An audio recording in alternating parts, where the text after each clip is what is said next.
Bonsoir. Dans l'actualité ce soir, les fidèles chrétiens de Guinée, à l'instar de leurs co-religionnaires, ont célébré Pâques ce 1er avril. Au cours de cette fête qui s'est déroulée à la cathédrale la Sainte-Marie de Conakry, les fidèles ont prié pour le renforcement du tissu social en Guinée. Et puis, dédicace d'une œuvre sur la monographie de Nora Souba. Cette étude détaillée retrace aussi l'historique de la toute première école de cette localité qui a même fêté ses 90 ans. Enfin, le gouverneur de la ville de Conakry vient d'entamer une visite dans les différentes plages de la capitale. Général Mathurin Bangourante a renforcé la sécurité des plages pour mieux valoriser ces sites touristiques. Voilà pour le sommaire. Encore une fois, bonsoir à toutes et à tous. Les fidèles chrétiens ont célébré ce dimanche Pâques, une solennité qui marque la résurrection du Christ ou sa victoire sur la mort après 30 jours dans le tombeau à la cathédrale la Sainte-Marie de Conakry. Les fidèles catholiques se sont retrouvés pour prier pour la cohésion sociale en Guinée. Saint-Martin, Francina Duno, Antoine Makoli. Dimanche de Pâques, c'est la joie pour les fidèles catholiques. Ils célèbrent la résurrection de Jésus-Christ, la plus importante fête chrétienne qui marque la victoire du Rédempteur Jésus sur la mort et le péché après 3 jours dans le tombeau. C'est le fondement de la foi chrétienne. Ici, à la cathédrale Sainte-Marie de Conakry, les textes liturgiques exhortent les chrétiens et le peuple de Guinée à cultiver le dialogue, le pardon et l'amour du prochain pour une Guinée sans haine. Pâques signifie en effet passage. Il s'agit du passage des ténèbres à la lumière. Jésus est le premier à faire ce passage. À sa suite, nous aussi, nous ressusciterons. Telle est la foi de l'Église, telle est notre foi. Face à la situation qui prévaut dans notre pays, j'appelle de tous mes voeux l'acceptation par tous les Guinéens du dialogue sous l'arbre, dans le sens de la palabre africaine. L'acceptation du dialogue dans le sens de la palabre africaine. Ce dialogue se fait sous l'arbre à palabre et il cherche à préserver le bien commun, la vie commune, la solidarité et les valeurs communes en vue de l'épanouissement de chaque citoyen. La solennité mobilise plusieurs personnalités publiques. Parmi elles, le président de l'Assemblée nationale. Chrétien catholique, l'honorable Kori Kondiano s'est dit marqué par l'homélie de Monseigneur Vincent qui invite les acteurs politiques et sociaux à plus de responsabilités pour parvenir à des résolutions pacifiques des questions d'intérêt national. J'ai pris pour la paix en Guinée. Vous savez, tous les jours, on célèbre en Guinée, à l'extérieur de ce pays,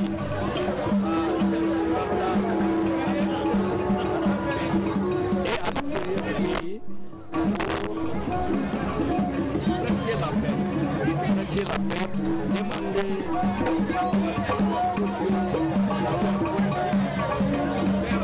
que la Guinée puisse être en paix. Parce que si la Guinée n'est pas en paix, il est pratiquement impossible de la construire. La Pâque est aussi l'occasion pour les chrétiens de renouveler leur profession de foi baptismale. Les sacrements de baptême sont proclamés dans l'allégresse. Depuis la résurrection de Jésus, les chrétiens s'engagent à célébrer le passage avec lui de la mort à la vie. Un défi dans leur cheminement religieux qu'ils comptent relever à travers leur implication dans la construction de l'homme nouveau. En cela, ils réitèrent leur détermination à être des témoins de Jésus en âme et en sagesse, comme le recommande le thème de l'année. De leur côté, les fidèles chrétiens des églises et missions évangéliques de Guinée ont aussi célébré la fête de Pâques, une fête qui marque la victoire du Christ après 3 jours dans le tombeau, placé sous le signe de l'unité nationale. Ils ont prêché le pardon et la paix dans notre pays. Ça Maratono. L'église de la réconciliation et des guérisons, la fête de Pâques mobilise du monde. L'événement est placé cette année sous le signe de l'unité nationale. Le révérend pasteur Joseph Toyan Doré exhorte les Guinéens à cultiver la paix. C'est quand nous deviendrons une nation, une véritable famille guinéenne, une et indivisible, que Dieu sera glorifié. Enterrons donc tous ceux qui nous opposent. Embrassons-nous les uns les autres. Aimons-nous les uns les autres en sachant que Dieu nous aime tous. À l'église Alléluia de Bellevue, la mobilisation est aussi impressionnante en ce dimanche de Pâques. Ici, la parole de Dieu est axée sur la rédemption et le salut des âmes. Un thème qui demande à chaque croyant d'être un modèle de vertu. Dieu a tant aimé le monde qu'il a donné son Fils unique afin que quiconque croit en lui ne périsse point. Alors l'amour de Dieu, c'est pour tout le monde entier. Ça veut dire que Christ est mort et ressuscité pour tout le monde entier. Alors même ceux-là qui n'ont pas encore accepté Christ, la porte est ouverte pour eux pour l'accepter afin d'être sauvés. Du côté de l'église protestante évangélique de Bessia, la fête de la mort et de la résurrection du Christ fortifie la foi des chrétiens.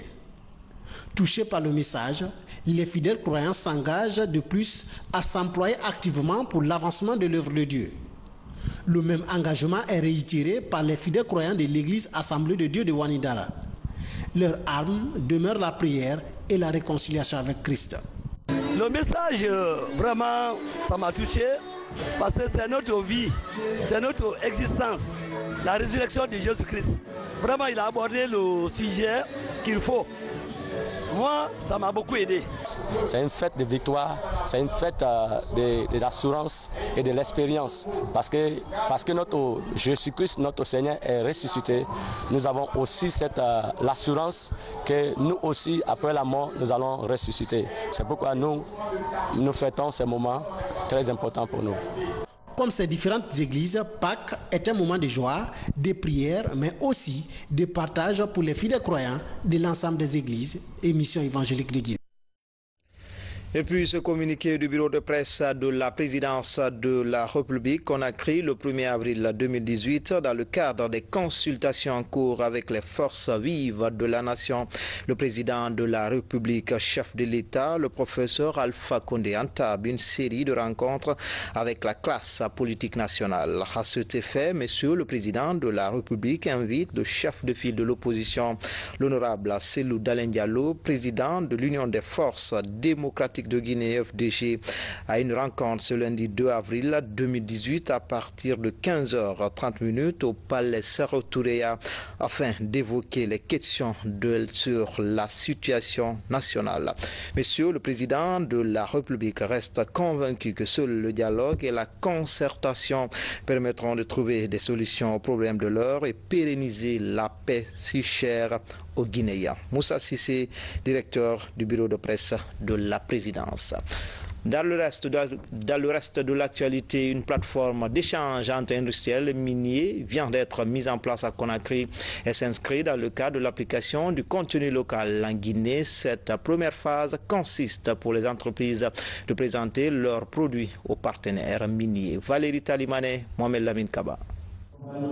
Les entreprises industrielles au ministère des Mines et de la Géologie. La présence de ces investisseurs vise à exposer leur gamme de production aux sociétés minières de la place. Entre autres discussions abordées au cours de cette rencontre, la question de valorisation de la qualité des productions guinéennes. La Guinée a un potentiel qui doit être développé et pas besoin d'aller chercher des produits ailleurs qu'on peut trouver localement et des produits de très haute qualité. Nous devons croire à la Guinée et croire que c'est possible d'avoir des produits de très haute qualité. C'est d'abord une fierté, ça, parce qu'ils ont fait une présentation. Nous, on n'était pas au courant qu'ils faisaient, qu'ils fabriquaient tous ces matériels dont on aura besoin, des matériels. Et ils viennent de nous garantir aussi la qualité, parce que souvent, ce sont, disons, des raisons pour lesquelles nous partons ailleurs pour chercher les matériels. Mais si jamais ils nous garantissent, disons, la qualité, ça veut dire qu'on n'ira pas chercher ailleurs, on va plutôt chercher ici. L'objectif du ministère des Mines et de la Géologie est de promouvoir la consommation des productions nationales par les sociétés minières évoluant en Guinée, ce qui devrait permettre d'une part de créer une valeur ajoutée pour la Guinée et de renforcer les mécanismes de collaboration entre ces deux institutions d'autre part. Le président en a fait un cheval de bataille. Nous, en tant que département technique, nous sommes obligés de suivre et d'exercer cette volonté politique parce que depuis qu'il est venu, il a essayé de mettre en place une dynamique de réforme du secteur minier qui veut que toutes les compagnies minières qui évoluent dans le pays puissent laisser des traces en faveur des communautés. Ce programme est pour les industriels une occasion de réajustement de leur production afin d'être compatible aux besoins des sociétés minières. Un plan de collaboration sera prochainement établi entre les sociétés minières et les industriels pour la promotion des productions nationales. Lutte contre la corruption, les acteurs de la société civile et les partenaires techniques s'activent dans la recherche des pistes de solutions face à cette problématique. Des solutions sont proposées pour freiner cette pratique dans notre pays. Explication Habib Thiam, Abdulaziz Baldé. À travers cet atelier de concertation sur l'indice de perception de la corruption, acteurs de la société civile et Agence nationale de lutte contre la corruption échangent sur des pistes de solutions pour freiner le fléau. À date, sur 49 pays les plus corrompus en Afrique, la Guinée occuperait la 31e place. D'où la nécessité d'accroître la lutte anticorruption. Tenant compte du départ de la Guinée dans la lutte contre la corruption, effectivement, à partir de la ratification de la Convention des Nations Unies contre la corruption par le professeur Fakondi en 2012, à date, il y a de quoi se féliciter, mais à s'interroger pour le redoublement d'efforts afin d'être au point en matière de lutte contre la corruption. Nous sommes restés, comme je vous le disais, dans les 20 et 25. Et si nous étions partis de 2006, comme je vous disais, premier pays corrompu d'Afrique et 4e au monde, depuis 2010, on est quand même resté dans les 20 à 25 pays. Mais il faut faire mieux, il faut faire plus. Financée par l'Union européenne, cette assise d'une journée a pour mission de proposer des voies et moyens permettant d'améliorer rapidement le classement de la Guinée parmi les pays les plus à l'abri de la corruption. Pour le programme d'appui à la société civile, la corruption doit être un combat de tous. Je pense qu'il est le devoir de tous les acteurs de se cendre les reins, de s'impliquer davantage pour amener la Guinée à se hisser, je ne dirais pas au rang où se trouvent aujourd'hui des pays comme la Norvège, comme la Suède, ces pays scandinaves, ou bien des pays comme le Cap-Vert qui figurent au premier rang, par exemple en Afrique, mais au moins d'être à un niveau où se trouvent aujourd'hui des pays de l'UMOA. C'est ça également qui va faire la fierté et l'honneur de l'État guinéen. Pour l'amélioration de la transparence dans les affaires en Guinée, les participants s'accordent sur le rôle de l'État, de la société civile et des médias. Chaque acteur s'engage à mener la bataille sans recul pour sonner le glas à la corruption. Fin de l'atelier de validation du rapport sur les questions du genre au sein des forces de défense et de sécurité à ligne de mire, mettre en application la politique nationale du genre et l'éthique dans la réforme du secteur. Le programme bénéficie de l'appui du programme des Nations Unies pour le développement. Sergent-chef Marcel Massadouno, il est correspondant de la presse militaire. Comment renforcer les compétences féminines et promouvoir le genre au sein des forces de défense et de sécurité? C'est la toile de fond de cet atelier de validation du rapport de définition des structures genre et leurs mécanismes de coordination à travers les différents comités techniques sectoriels de la réforme du secteur de sécurité en Guinée. Après cet atelier, le genre et équité va plus évoluer au sein des ministères qui se sont fait représenter pour permettre au genre de s'épanouir. Parce que quand on parle de genre, il n'est pas question de femmes seulement. Le genre concerne la femme, l'homme, les enfants. Donc tout le monde se sent concerné. 3 jours d'intenses travaux ont permis à ces participants d'élaborer des projets de décret et arrêtés tout en faisant un plan de plaidoyer pour la bonne marche des structures genre mises en place au sein des 5 comités techniques sectoriels. Un engagement de la commission technique de suivi de la réforme du secteur de sécurité soutenu par le gouvernement grâce à l'appui technique des partenaires au développement. Le secteur de la sécurité est le premier à élaborer une stratégie sectorielle genre. Si les résultats de cet atelier sont couronnés de succès, ce dont je ne doute pas, le secteur de la sécurité sera à nouveau le premier à dépasser le cadre des points focaux genre, consacrant le rôle de pionnier du secteur de la sécurité en République de Guinée. L'objectif pour nous est de faire de nos forces de défense et de sécurité une institution où les hommes et les femmes œuvrent de manière égale et équitable à la réalisation efficace de ces missions au profit de la nation, avec les engagements du gouvernement consacrés en priorité à la lutte contre toute forme de discrimination et à la valorisation des capacités humaines du pays. À l'issue de cette rencontre, un document cadre va être présenté très prochainement aux autorités pour amendement et validation. Dans l'actualité également, dédicace ce samedi à la Maison des écrivains des livres monographiques sur l'histoire de Nora Soba et de la toute première école primaire de la localité qui vient même de fêter ses 90 ans de création. Une manière de rappeler aux uns et aux autres l'impérieuse nécessité d'écrire l'histoire de sa localité. C'est le chef de gouvernement qui a présidé la cérémonie. Hadi Kamara. Nora Soba, bâtie sur le long du fleuve Niger, a été fondée au XIVe siècle par deux frères, Nankuma Doumbouya, dit Djoumakuma, et Fadjala Doumbouya, Djoumadala. Et la première école de ce village a été construite le 20 décembre 1927.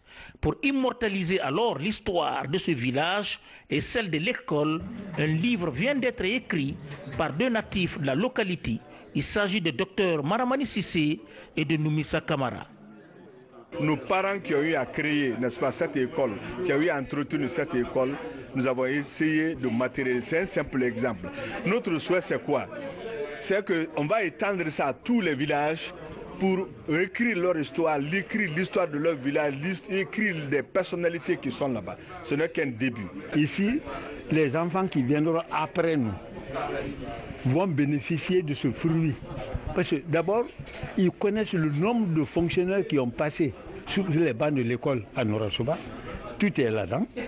Ils connaissent les doyens des clans. Ils connaissent la chronologie des Sotichomo, des doyens des villages. J'ai fait ça aussi.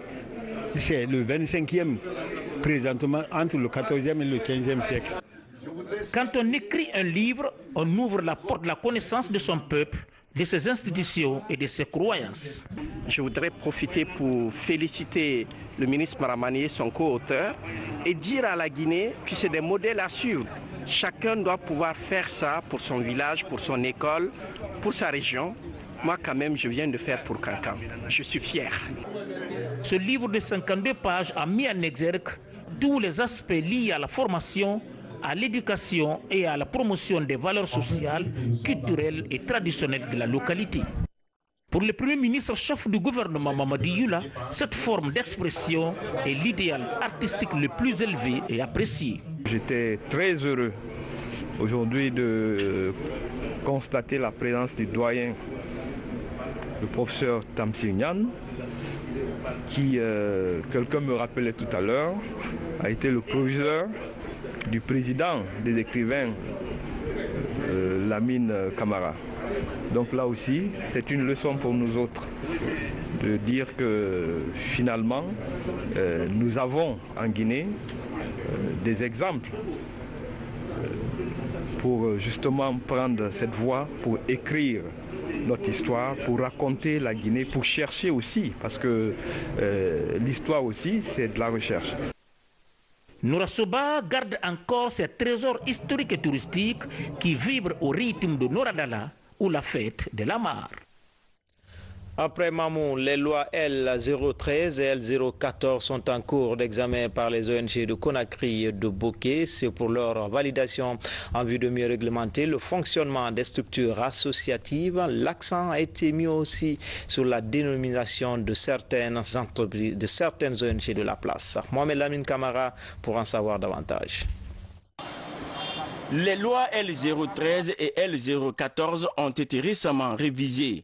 Deux lois qui définissent désormais le statut des organisations non gouvernementales en Guinée. Le ministère de l'administration du territoire et de la décentralisation entend mettre ces textes de loi à la disposition des mouvements associatifs. Ici, les représentants d'ONG de Conakry et de Bokeh échangent sur la validation de cette nouvelle proposition de loi. L'intérêt suscité au niveau des participants pour ces nouveaux textes a été très encourageant. C'est ce qui a d'ailleurs entraîné une participation très active au niveau des différents représentants d'ONG et du secteur associatif ici. C'est avec des rencontres de ce genre-là qu'on peut forcément améliorer et sortir maintenant un travail acceptable et accepté de tous. Pendant cette rencontre, les insuffisances que présentaient ces deux lois avant leur révision ont été largement expliquées aux participants. Certaines réalités pour le bon fonctionnement du secteur associatif sont prises en compte. Après s'être approprié l'intérêt de ces textes de loi, ces acteurs entendent mettre en place un cadre approprié aux réalités actuelles du secteur. Au sortir de cette salle, je serai suffisamment informé sur le contenu des deux textes de loi. Et en tant que directeur des micro-réalisations de ma commune, j'aurai les capacités nécessaires d'appuyer les mouvements associatifs au niveau de ma collectivité locale en ce qui concerne l'application de ces lois. À l'issue de ce conclave, les participants font de l'espoir de voir prochainement ces textes de loi relatifs au fonctionnement des ONG par l'Assemblée nationale. Autre titre de l'actualité, quelques semaines après la réouverture des plages, le gouverneur entame une visite de terrain dans les plages des 5 communes de la capitale. L'idée est de mettre en place une structure pour mieux valoriser et sécuriser ces sites touristiques. Sur les pas du général gouverneur Moussa Bangoura, Ousmane Kamara. À 7 km du carrefour Fall à Kobaya, dans la commune de Ratoma, Tayaki s'impose comme la plus grande plage de Conakry. Son étendue et la finesse de son sable attirent de nombreux visiteurs. Après la réouverture des plages, le président du conseil de ville, en compagnie de ses cadres, est venu s'enquérir de l'état de ce site. Nous sommes subjugués parce qu'il n'y a pas une plage plus que Tayaki à Conakry. C'est la première fois qu'on se déplace pour venir découvrir la plage. Nous allons mettre toutes les structures administratives et réglementaires sous peu de temps. Nous comptons faire beaucoup de choses ici parce que vous voyez d'ici la fin de la plage, c'est à peu près 7 km où tous les investisseurs potentiels qui se trouvent ici, qui ont envie de faire quelque chose, peuvent venir pour qu'on améliore ici. Ici, c'est la côte d'Azur de l'Afrique. Je ne crois pas qu'en Afrique occidentale, ici, il y a une plage aussi grande comme Tayaki. Donc, peu d'investissement, ça peut observer beaucoup. Le long de cette vaste étendue, favorable au tourisme, à la pêche, à l'agriculture et l'extraction des sels, Guinéens et Léonais vivent en harmonie. Les riverains et l'autorité régionale échangent sur les voies et moyens à mettre en œuvre pour valoriser cette plage. L'accès est difficile. Donc, avec des opérateurs économiques, nous sollicitons l'installation d'une dugoute pour faciliter l'accès. En même temps, l'approvisionnement en eau potable. Avec l'UNICEF, on a eu à découvrir dans la zone de Kibinsiri, là où on peut faire des puits améliorés pour l'eau potable. Et vous-même qui êtes là, vous voyez l'avancée de l'eau. Si l'État n'intervient pas, l'île risque de disparaître. Tandis que c'est un secteur, c'est le secteur 5 de Kobaya, secteur Kokobouyi. Nous allons prendre des dispositions très rapidement, voir les partenaires avec lesquels très rapidement on puisse réhabiliter ce village et faire des infrastructures hôtelières. C'est ce que nous allons faire rapidement.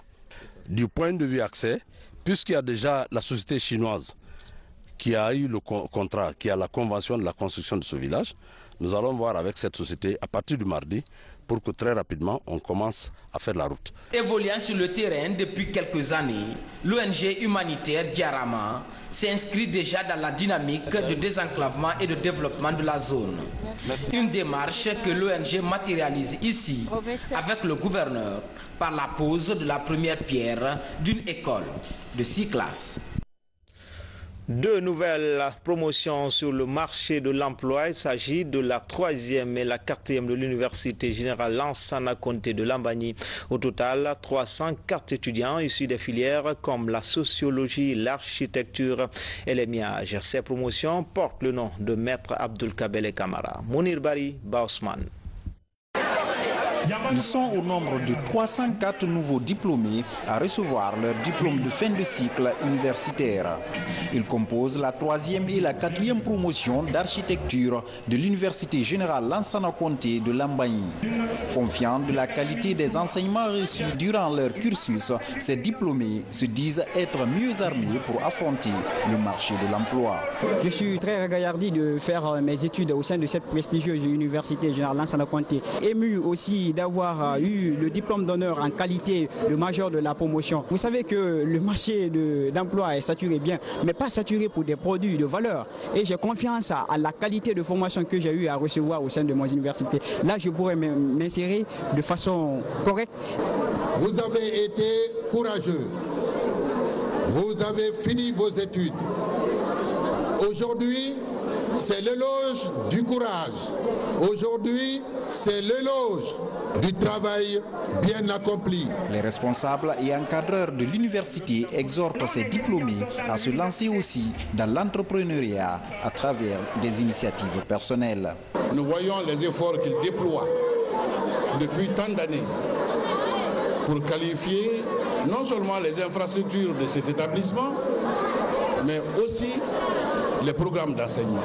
Vous savez, quand on sort de l'université, on a un but de masse de connaissances scientifiques, mais la pratique, c'est pourquoi on exige toujours que les étudiants, pendant leur cursus de formation, fassent une formation, un stage. Depuis 2000, l'Université générale Lansana Conté de Lambaye a mis plusieurs promotions sur le marché de l'emploi.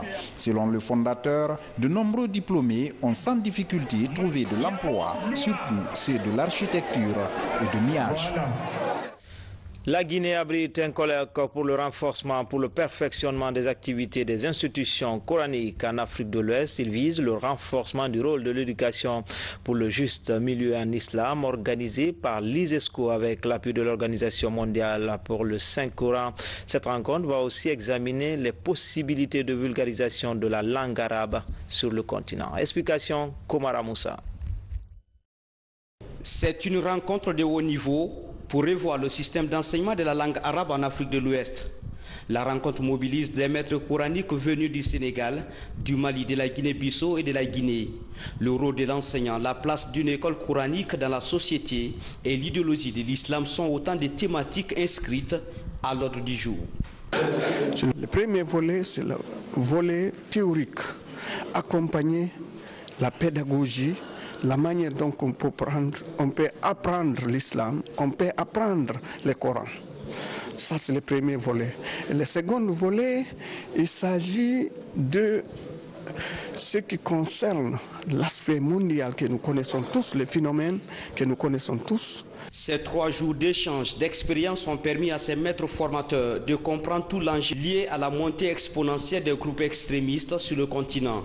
Désormais, ils seront capables de réorganiser, développer leur centre d'apprentissage et adapter les pratiques religieuses aux contraintes sociales du moment. On a parlé du juste milieu en islam. Il faut éviter l'extrémisme, il faut éviter la négligence, il faut former les jeunes dans le sens du juste milieu dans la pratique de l'islam.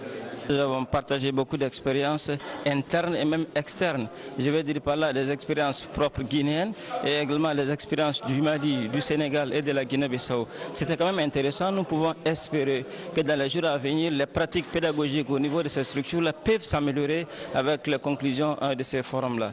Ce rendez-vous de Conakry est une première. Les autorités religieuses saluent l'initiative et souhaitent une synergie d'action pour mieux structurer les écoles coraniques qui donnent à l'apprenant une éducation religieuse fondée sur les principes de l'islam et cultivent en lui la foi et la citoyenneté. C'est très important pour cadrer nos actes religieux conformément aux principes du Saint-Coran et les recommandations du prophète Mohammed sallallahu alayhi wa sallam. Le levier pour la modernisation de l'apprentissage de la langue arabe est activé. Le défi pour la Oumma islamique, développer et promouvoir la culture islamique. Surtout, faire comprendre les uns aux autres les vertus de l'islam basées sur la paix et la tolérance. Direction la cité sainte de Sagalé, c'est dans la préfecture de l'Elouma pour parler de la Ziara. Cette retraite religieuse est annuelle. Elle regroupe les ressortissants et les shérifs de la localité. On note aussi la présence de plusieurs califes venus des 4 coins de la planète. Le tout pour implorer la grâce divine et le rayonnement de la Oumma islamique. Alpha Isiagaba, Saïdouman Diallo. Située à 25 km de la préfecture de l'Elouma, la sous-préfecture de Sagalé est à vocation agro-pastorale. Sagalé, de par ses infrastructures, impressionne tout visiteur. Avec une population estimée à plus de 18 000 habitants, Sagalé organise au mois de mars de chaque année une ziara. Une rencontre religieuse au cours de laquelle d'intenses prières sont effectuées pour remercier le Créateur. Pour cette année, les prières ont porté principalement sur la quiétude sociale et l'unité nationale. C'est une visite tout à fait ordinaire dans la religion pour tous les croyants, c'est ouvert à tout le monde. En fait, cette visite, elle existait toujours, elle existe dans tous les pays du monde et en Guinée partout. Elle n'a pas commencé aujourd'hui, seulement dans sa version actuelle, elle a commencé il y a 3 ans. C'est des ressortissants des pays voisins, surtout du Sénégal, de la Gambie, de Guinée-Bissau et de la Sierra Leone, et à l'époque aussi du Mali et du Libéria. Ils ont décidé qu'ils allaient organiser une visite annuelle à Sagalé. Bon, la particularité de cette ziara de cette année, c'est surtout l'appel au chef à la cohésion sociale, à la solidarité, à la paix sociale surtout, au développement et à la compréhension mutuelle entre les différentes religions, les différentes ethnies, les différents peuples. Venus de plusieurs horizons, les participants voient en cette rencontre religieuse une occasion de se ressourcer et de chercher les bénédictions de Dieu auprès du grand shérif. Cette 4e édition a été un succès parfait pour tous ceux qui sont venus. Et nous avons reçu des bénédictions et des conseils que vraiment nous pratiquerons, Inch'Allah Rabbi. L'autre angle de la rencontre de Sagalé a porté sur le développement local. Sous l'arbre à palabres, autour du shérif, les fils de la localité ont échangé sur les projets de développement communautaire. Des projets axés sur la santé, l'éducation, la culture et le sport. C'est une occasion pour créer des retrouvailles pour les fils et ressortissants. Tout le monde se donne la main, il y a des cotisations, on s'entraide et on envoie nos parents à la Mecque, on assiste nos parents au point de vue santé et toutes les actions sociales, tout le monde, chacun contribue à sa manière et à sa façon. Après 2 jours à Sagalé, les participants quittent la localité satisfaits d'avoir accompli un devoir en faveur de la paix, du renforcement de la cohésion sociale entre les Guinéens. Rendez-vous est donc pris en mars 2019 pour une autre ziara. Enfin, une nouvelle mosquée pour le district de Madina Meyankouré, sous-préfecture de Touba, préfecture de Gawal. La cérémonie inaugurale s'est tenue récemment dans la localité. Pour la circonstance, des prières ont été dites et des bénédictions faites pour la paix en Guinée. Mikini Moussa Kamara, Saïdouman Diallo. Fondés vers le XXe siècle par leurs ancêtres Karte Madi et Fodé Oussoutoura Diarabi, Madina Meyankouré est un village cosmopolite de près de 4000 habitants. À côté des activités agro-pastorales, la promotion de l'islam est au centre des préoccupations de la population de cette localité. Pour permettre aux fidèles musulmans de poursuivre leur mission et d'accomplir également leurs obligations religieuses, les ressortissants ont construit cette maison de Dieu. Je peux dire que toute la Guinée a répondu présent ici sur mon appel. Car pour moi, la coordination de la forêt, la coordination de Haute-Guinée, la coordination de Moyen-Guinée, la coordination de Basse-Guinée, ces 4 régions naturelles ont été tous représentés ici pour l'inauguration des 2e mosquées de Meyankouré qui a suivi le grand Fidao qui continue jusqu'au domaine. quel est plaisir pour moi d'écouter aujourd'hui les messages de paix, de cohésion sociale, l'unité nationale. Aujourd'hui, je me dis que je suis comblé de joie en tant que Guinéen, fier en tant que Guinéen, fier en tant que Diakanké, fier en tant que musulman, fier en tant qu'un homme de la paix. La mosquée, c'est un lieu de regroupement des musulmans. Si les gens sont regroupés 5 fois par jour dans une ville ou dans un village, cela veut dire qu'ils vont se comprendre entre eux et tout le monde va comprendre, connaître ce qu'est la difficulté de l'autre. La mosquée est très importante socialement et très importante économiquement. La mosquée est très importante dans la vie des musulmans. Bâtie sur une superficie de 93,75 mètres carrés, la mosquée est réalisée sur fonds propres des ressortissants. Le coût d'exécution des travaux est estimé à plus de 2 milliards de francs guinéens. Sa capacité d'accueil est de 530 fidèles. Elle vient étoffer le nombre d'infrastructures réalisées dans cette localité. C'est un temple de Dieu, là où tous les musulmans se réunissent, mais aussi c'est une occasion dans les mosquées, à travers les sermons, de dire ce qu'il faut faire, ce qu'il ne faut pas faire. C'est pourquoi j'ai lancé l'appel à toute la quintessence des religieux qui étaient là, l'imam, l'inspection régionale, de faire de sorte à améliorer un peu le niveau des imams de Senou. La cérémonie annuelle du Fidao, un rituel organisé pour implorer la grâce de Dieu et prier aussi pour le repos de l'âme des anciens, a été mise à profit pour inaugurer cette mosquée. Désormais, Méniégouré a son temple de culte islamique, un lieu de prière pour la paix et l'unité nationale. Voilà, c'était tout pour ce soir. Grand a été le plaisir pour moi de vous servir pendant ces 3 jours d'affilée. Merci à tous ceux qui m'ont aidé à préparer et à vous présenter ces différentes éditions d'information. Encore une fois, bonne fête de Pâques à tous les chrétiens du monde. À bientôt, Inch'Allah.